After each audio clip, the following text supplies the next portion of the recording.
Hello everybody, back to my YouTube channel. So how are you guys? I hope you fine and doing well.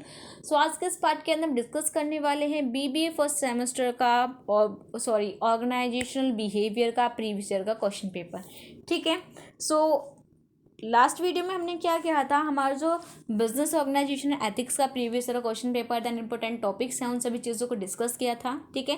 उसके बाद हमने discuss किया है कि organisational behaviour के important topics क्या हैं। उसके बाद हम डिस्कस करने वाले हैं कि ऑर्गेनाइजेशनल बिहेवियर यानी कि ओबी का प्रीवियस ईयर का क्वेश्चन पेपर कैसा था। आज के इस पार्ट के अंदर समझने वाले हैं कि ओबी का एग्जाम पैटर्न होता क्या है, किस टाइप से क्वेश्चन आते हैं, दैन किस तरीके से आपको अपना एग्जाम पेपर अटैम्प्ट करना है। ठीक है। तो चलिए स्टार्ट करते हैं आज के इस वीडियो को। और अगर आप मेरे चैनल पर नए हैं, चैनल को सब्सक्राइब कर लें, देन वीडियो को शेयर करें अपने दोस्तों के साथ। ठीक है। सो ऑर्गेनाइजेशनल बिहेवियर को यानी कि इसका जो एग्जाम पैटर्न क्या होता है, इसके अंदर आपके प्रॉपर 3 सेक्शन होते हैं, section A, section B and section C. ठीक है। सेक्शन ए के अंदर क्या होता है, आपके वेरी शॉर्ट क्वेश्चन होते हैं जिसके अंदर आपको 3 मार्क करके क्वेश्चन मिलते हैं, 5 क्वेश्चन होते हैं। सेक्शन बी के अंदर आपके 7.5 मार्क्स के क्वेश्चन होते हैं जिसके अंदर आपको 3 क्वेश्चन गिवन होते हैं, 3 में से आपको कोई भी 2 अटैम्प्ट करने होते हैं। सेक्शन सी के अंदर क्या होता है, सेक्शन सी के अंदर आपका 15 मार्कर का 1 क्वेश्चन होता है, 5 क्वेश्चन होते हैं, 5 में से आपको कोई भी 3 बेस्ट सिलेक्ट करके उनको अटैम्प्ट करना होता है। ठीक है। ये आपके ऊपर डिपेंड करता है कि किस तरीके से आप अपने क्वेश्चन पेपर को अटैम्प्ट करते हो। सबसे पहले आपने करना क्या है, क्वेश्चन पेपर को अच्छे से रीड करना है। जब भी आप अपने क्वेश्चन पेपर को रीड कर रहे हो तो ये डिसाइड कर लीजिए कि आपको अपना कौन सा सेक्शन अटैम्प्ट करना है। ठीक है।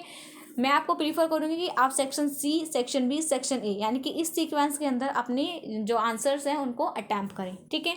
तो चलिए स्टार्ट करते हैं। सो ऑर्गेनाइजेशन बिहेवियर का जो एग्ज़ाम पेपर है वो आपका 75 मार्क्स का होता है। 25 मार्क्स जो हैं वो आपको कॉलेज से मिलते हैं। ठीक है। 3 घंटे का आपको टाइम मिलेगा। 3 घंटे के अंदर आपको 13 क्वेश्चन मिलेंगे जिनमें से आपको कुछ चॉइस भी गिवन होगी। ठीक है। सो इसके अंदर क्या है, सबसे पहले एक नोट गिवन है, attempt all the section as per the instruction, यानी कि आपको सारे ही सेक्शन अटैम्प्ट करने हैं इंस्ट्रक्शन के अकॉर्डिंग। ठीक है। इसके अंदर क्या है, सबसे पहले सेक्शन ए, सेक्शन ए के अंदर क्या होते हैं, आपके वेरी शॉर्ट क्वेश्चन होते हैं। तो इसके अंदर एक नोट गिवन है, उसको पढ़ लेते हैं। Attempt all question, each question carry 3 mark, very short answer is required not exceeding 75 words. ठीक है। तो सेक्शन ए के अंदर क्या है, आपके 5 क्वेश्चन गिवन है, हर क्वेश्चन की जो वेटेज है वो 3 मार्क की है और आपको 75 वर्ड से ज़्यादा नहीं लिखना है। ठीक है।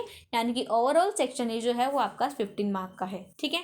जिसके अंदर आपका फर्स्ट क्वेश्चन क्या है, डिफाइन ऑर्गेनाइजेशनल बिहेवियर। तो आपको बताना है कि ऑर्गेनाइजेशनल बिहेवियर होता क्या है, इसका मीनिंग क्या है, इसका डेफिनेशन क्या है। सो इन सभी चीज़ों को आपको अच्छे से एक्सप्लेन करना है। नेक्स्ट क्या आपका, explain the scope of OB. तो आप इस यानी कि ऑर्गेनाइजेशनल बिहेवियर के जितने भी स्कोप हैं उन सभी को आपको क्या करना है, अच्छे से एक्सप्लेन करना है। ठीक है। सो दोनों ही जो क्वेश्चन है वो काफ़ी इंपॉर्टेंट है और मोस्टली हर बार क्या होते हैं, आपके रिपीट होते हैं। देन अपनी जो मेरी इंपॉर्टेंट टॉपिक्स की वीडियो है उसके अंदर भी मैंने ये चीज़ को डिस्कस किया हुआ है। नेक्स्ट क्या आपका, नेक्स्ट आपको क्वेश्चन नंबर 3, डिफाइन पर्सनालिटी। तो आपको बताना है पर्सनालिटी क्या होता है, इसका मीनिंग क्या है, इसका डेफिनेशन क्या है। नेक्स्ट है आपका explain the term grapevine. तो आपको बताना है कि ग्रेप वाइन होता क्या है। ठीक है। ये किसका टाइप होता है और क्या इसका मीनिंग है, क्या इसका डेफिनेशन है। नेक्स्ट आपका लीडरशिप, व्हाट इज लीडरशिप। तो आपको बताना है लीडरशिप होता क्या है, क्या इसका मीनिंग है, क्या इसका डेफिनेशन है। ठीक है। तो आप देख सकते हो कि सेक्शन ए के अंदर आपसे mainly meaning and definition then define करने को ही बोला गया है। तो इन सभी चीज़ों को आप अच्छे से राइट डाउन कर सकते हो। अब बात करते हैं सेक्शन बी की। ठीक है। तो सेक्शन बी के अंदर जैसे कि मैंने आपको बताया, सेक्शन बी के अंदर आपके 3 क्वेश्चन हैं, 3 में से कोई भी आपको अपने 2 अटैम्प्ट करने हैं। पर क्वेश्चन की वेटेज की बात करें तो 7.5 मार्क्स जो है इसकी वेटेज है। एंड देन 2000 वर्ड से ज़्यादा आपको अपना आंसर नहीं लिखना है। ओवरऑल वेटेज की बात करें तो सेक्शन बी जो है वो आपका 15 मार्क का वेटेज रखता है। ठीक है। सो इसके अंदर आपका जो फर्स्ट क्वेश्चन है वो क्या है, आपका explain the Maslow need hierarchy theory. ठीक है। तो ये क्या है, आपकी मोटिवेशनल थ्योरी है। ये क्या है, काफ़ी इंपॉर्टेंट है। ठीक है। तो जितनी भी थ्योरी हैं उनमें से आपकी जो 2 थ्योरी हैं, एक तो मास्लो नीड हिरार्की, एक आपकी थ्योरी ऑफ XY। ठीक है। इन दोनों को अच्छे से तैयार करना और बाकी की जितनी भी थ्योरी हैं एक बार उन सभी थ्योरी को अच्छे से पढ़ के देख लेना। ठीक है। सो आपको एक्सप्लेन करना है मास्लो नीड हिरार्की थ्योरी होती क्या है। सबसे पहले आपको बताना है कि जो मास्लो नीड हिरार्की थ्योरी है वो कौन से ईयर में हमें किसने दी थी। उसके बाद आपको एक्सप्लेन करना है कितने जो स्टेप्स हैं वो इस हिरार्की के अंदर इन्वॉल्व हैं। उसके बाद आपको प्रॉपर एक हिरार्की बनानी है। हिरार्की बनाने के बाद आपको थोड़ा थोड़ा उन हिरार्की के जो स्टेप्स हैं, उनके जो लेवल है, उनको आपको डिफाइन करना है। ठीक है। और हमेशा याद रखना, जब भी आप अपने सेक्शन बी को अटैम्प्ट कर रहे हैं तो आपका जो आंसर है वो 2 से 2.5 पेज के बीच में होना चाहिए। ठीक है, नेक्स्ट क्या है आपका, what are the barriers to communication. ठीक है, तो आपको बताना है कि कम्युनिकेशन के कौन कौन से बैरियर्स होते हैं, ये भी मैंने अपनी वीडियोस के अंदर डिस्कस किया था।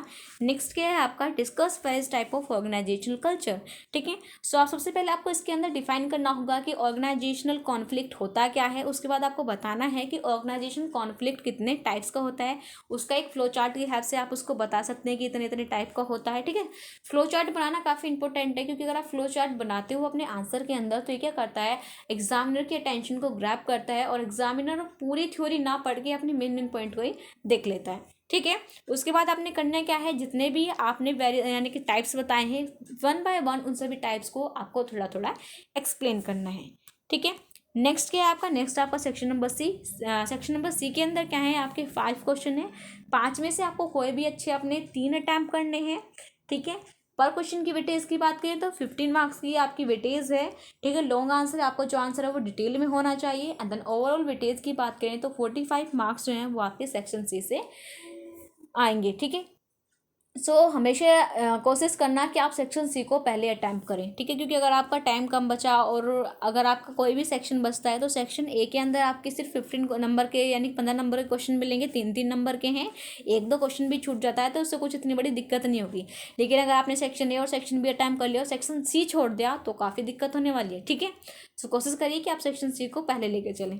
इसके अंदर जो आपका फर्स्ट क्वेश्चन है वो क्या है आपका, compare and contrast McGregor's theory X and Y. ठीक है, सो ये भी क्या है, थ्योरी जो है एक्स एंड वाई क्या है, काफ़ी इंपॉर्टेंट है। तो आपको बताना है, सबसे पहले इसके अंदर आप डिस्कस करेंगे कि जो आपका मैक्सियोर्स थ्योरी है यानी कि जो थ्योरी ऑफ एक्स वाई है वो हमें किसने दी थी, कौन से ईयर में दी थी, एक्स एंड वाई। ठीक है, ये होते क्या हैं, किस चीज़ को रिप्रेजेंट करते हैं। ठीक है, उसके बाद आपको जो एक्स एंड वाई थ्योरी है इन दोनों का डिफरेंस करना है या फिर इन दोनों को एक दूसरे से कंपेयर करना है। ठीक है, कभी कभी होता क्या है, थ्योरी एक्स एंड वाई के जो इनके फीचर्स हैं वो भी आपसे पूछ ले जाते हैं। ठीक है, तो आप दोनों के लिए क्या रहना है, आपको तैयार रहना है। नेक्स्ट है आपका question number 10, what is meant by organisational culture, discuss the function performed by organisational culture. ठीक है, सो आपको बताना है कि ऑर्गेनाइजेशनल कल्चर होता क्या है, क्या उसका मीनिंग है, क्या उसका डेफिनेशन है, क्या उसका ऑब्जेक्टिव है, क्या उसका नेचर है। ठीक है, उसके बाद आपको बताना है कि ऑर्गेनाइजेशनल कल्चर किस टाइप का जो फंक्शन है उसको परफॉर्म्ड करता है ऑर्गेनाइजेशन के अंदर। ठीक है, so basically section B and section C के अंदर आपको इस टाइप के क्वेश्चन मिलेंगे, जहाँ पे एक ही क्वेश्चन के अंदर आपसे 2 से 3 चीज़ें पूछी होंगी। तो आपने करना क्या है, 1 बाय 1 उन्हीं 2 से 3 चीज़ों को अच्छे से स्टेप बाय स्टेप एक्सप्लेन करना है।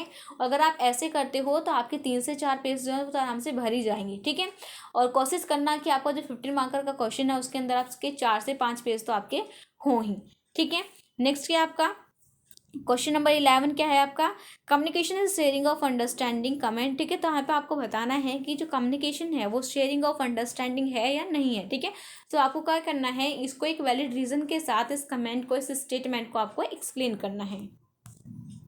नेक्स्ट क्या आपका, how can the study of organisation behaviour help meet management challenges in future. ठीक है, तो आपको बताना है कि किस तरीके से जो ऑर्गेनाइजेशन बिहेवियर की जो स्टडी है किस तरीके से वो मैनेजमेंट चेंजेस को मीट करती है फ्यूचर के अंदर। ठीक है, सो बेसिकली भी ये भी क्या है आपका एक स्टेटमेंट टाइप है, तो आपको भी क्या करना है, इसको एक वैलिड रीजन के साथ अच्छे से एक्सप्लेन करना है। ठीक है, नेक्स्ट क्या आपका है, what you mean by organisation politics. ठीक है, सो ये भी क्या है एक इंपॉर्टेंट है, यानी कि लास्ट ईयर ही ऑर्गेनाइजेशन पॉलिटिक्स से रिलेटेड आपका एक जो क्वेश्चन है वो पूछा गया है। ठीक है, सो आपको बताना है कि ऑर्गेनाइजेशनल पॉलिटिक्स से आप क्या समझते हैं, इसका मीनिंग क्या है, डेफिनेशन क्या है, नेचर्स क्या है। ठीक है, then what do organisation politics emerge, तो फिर आपको बताना है why do organisation politics emerge, किस तरीके से जो आपकी ऑर्गेनाइजेशन पॉलिटिक्स ऑफ इमर्ज होती है। Then discuss the measures to avoid organisation politics, तो आपको बताना है कि आपको कौन कौन से जो मेजर्स हैं वो लेने चाहिए। ठीक है, जिसकी हेल्प से आप अपने ऑर्गेनाइजेशनल पॉलिटिक्स को क्या कर सकें, अवॉइड कर सकें। ठीक है, तो आप यहाँ पे आप देख सकते हो, यहाँ पे एक ही क्वेश्चन है लेकिन एक ही क्वेश्चन के अंदर आपसे 3 चीज़ें पूछी गई हैं और तीनों चीज़ों को आपको करना क्या है, जिस तरीके से क्वेश्चन के अंदर पूछा गया है उसी तरीके से तीनों चीज़ों को आपको स्टेप बाय स्टेप क्या करना है, इनको डिस्कस करना है। ठीक है, सो आई होप ये जो प्रीवियस ईयर क्वेश्चन पेपर है आपको समझ में आ गया होगा, देन आपको एक क्लियर हो गया होगा किस टाइप का एग्जाम पैटर्न होता है, किस तरीके से जो क्वेश्चन है वो आपके आते हैं। ठीक है, सो काफ़ी देर से वीडियो बना रही हूँ, सुबह से ही वीडियो बनाने में लगी हूँ। ये मेरी 3rd नंबर की वीडियो है, तो इसलिए थोड़ा बहुत जो बोलती हूँ तो इधर उधर हो जाता है, तो उस चीज़ के ऊपर आप फोकस ना करें, क्योंकि अब मैं भी काफ़ी थक गई हूँ। So thank you very much everyone for watching this video, then also all the best everyone for your examination, then thank you, bye bye, in the next video.